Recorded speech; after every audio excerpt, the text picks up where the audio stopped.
दोस्तों, अब तक आपने स्टोरी के पार्ट 2 में देखा कि नटवरलाल ने उस भूतिया कुत्ते से अपनी जान बचाकर वह ट्रेन में चढ़ जाता है, और मैं आप सबको बताऊंगा पार्ट 3 में क्या होता है। नटवरलाल की घड़ी में 11:30 ऊपर बजने को आए थे और नटवरलाल ट्रेन में अपनी सीट पर बैठा हुआ था। उसको नींद की झपकियां आ रही थी। नटवरलाल के साथ हुई घटना के कारण वह अधिक डरा हुआ था और वह सो नहीं पा रहा था, लेकिन कुछ समय बीतने के बाद उसको नींद आ जाती है। नींद आने के बाद उसे एक भयानक सपना आता है।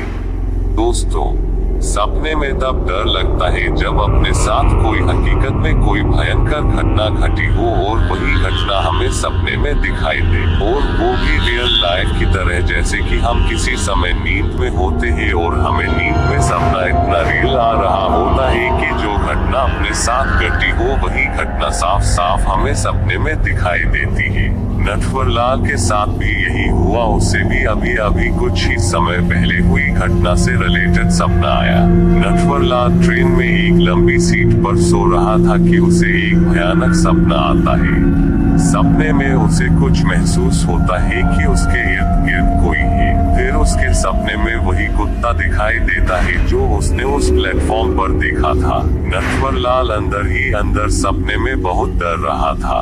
नटवरलाल को अब वह काला कुत्ता साफ साफ दिख रहा था। वही लाल आंखें, सड़ा हुआ चेहरा, भेड़िए जैसा शरीर, लंबे नाखून, मुंह से लार के साथ खून टपक रहा था। नटवरलाल सपने में देखता है कि वही कुत्ता उस ट्रेन के डिब्बे में चढ़ चुका था। नटवरलाल देखता है वह काला कुत्ता ट्रेन के अंदर सीधा उसके सामने वाले दरवाजे पर खड़ा था। ये देख सपने में नटवरलाल के हाथ पांव फूल रहे थे। कुत्ता कुछ समय उसे देखकर गुर्राया और वहां से गायब हो गया। दोस्तों, नटवरलाल सपने में देखता है कि वह अपने डर को कम करने के लिए वह ट्रेन के बाथरूम के बाहर एक बेसिन लगी होती है जिसमें अपना मुंह धोता है। वह अपनी बोतल से अपना मुंह धोने लगता है और तभी उसे बाथरूम के अंदर से उसी कुत्ते की आवाज आती है, घर घर आओ। और वह मुंह धोते हुए वही रुक जाता है और एक बार फिर वह कांपते हुए मुंह धोता है और अपना चेहरा सामने बेसिन के ऊपर लगे आईने में देखता है। दोस्तों, ये सीन बहुत ही डरावना और खतरनाक है। अब सपने में नटवरलाल जो उस आईने में देखता है उससे उसके रोंगटे खड़े होने वाले थे। नटवरलाल जैसे ही आईने में वह अपना चेहरा देखता है तो उसे अपना चेहरा नहीं बल्कि उस कुत्ते की आत्मा दिखाई देती है। नटवरलाल जैसे ही वहां से भागने के लिए हिला, उस कुत्ते की आत्मा आईना तोड़कर बाहर निकल जाती है और उस पर हमला कर देती है।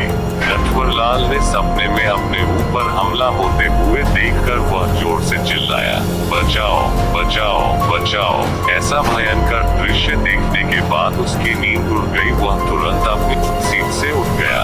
उसने अपनी हाथ की घड़ी में देखा तो रात के 3 बजने को आए। उसने तुरंत इधर उधर देखा, उसे कुछ नहीं दिखा, बस वही सब कुछ पहले जैसा ही सीन था। ट्रेन के उस डिब्बे में कुछ लोग ही बैठे थे। नटवरलाल की नींद उड़ने के बाद वह अगला स्टेशन आने तक वह बैठा रहा और उसने सोचा आज के बाद कभी मैं इस तरह के भूतिया प्लेटफॉर्म पर नहीं आऊंगा। उसे अब पूरी तरह से समझ आ चुका था कि वो एक भूतिया रेलवे स्टेशन है। नटवरलाल उसके बाद कभी उस भूतिया रेलवे स्टेशन पर नहीं गया। दोस्तों, यदि मेरी यह हॉरर स्टोरी पसंद आई हो तो वीडियो को लाइक करें, शेयर करें और चैनल को सब्सक्राइब जरूर करें। धन्यवाद। मिलते हैं अगली हॉरर स्टोरी में।